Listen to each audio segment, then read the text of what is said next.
Hi అండి. మా ఇంట్లో ఒక టమాటా మొక్క నాటిందండి. నేనైతే వేయలేదు, అంటే వేస్టేజ్ ఉంటుంది కదా, అది అందులో వేసేస్తాను డొక్కులో. దాంట్లో ఒక టమాటా మొక్క నాటిందండి. దాదాపు 22 కాయలు కాసిందండి. నా చిన్న చిన్న కాయలతో పాటు 22 భలే ఉన్నాయండి. అసలు నేనేమి వేయకుండా న్యాచురల్గా పండిన పంట అది 22 కాయలు కాసిందంటే నాకే ఆశ్చర్యం వేస్తుందండి. చిన్న చిన్న కాయలు అయితే ఇంకా లోపల ఉన్నాయండి, నేను చూపించలేకపోతున్నాను. కానీ అంటే ఆ కొమ్మ పట్టుకుంటే విరిగిపోద్ది అన్నట్టుగా ఉన్నాయి, అందుకని డెలికేట్గా ఉన్నాయి కొమ్మలు. కానీ చాలా ఫ్రెష్గా చాలా బాగున్నాయి. అందులో 2 పండాయి.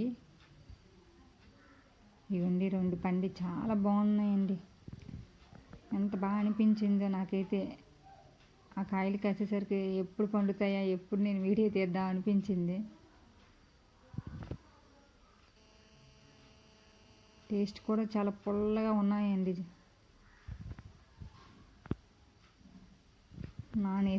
నేను వేయని మొక్క నాకు ఇన్ని కాయలు ఇచ్చిందంటే నాకు ఇంకా చాలా ఆనందంగా అనిపిస్తుందండి.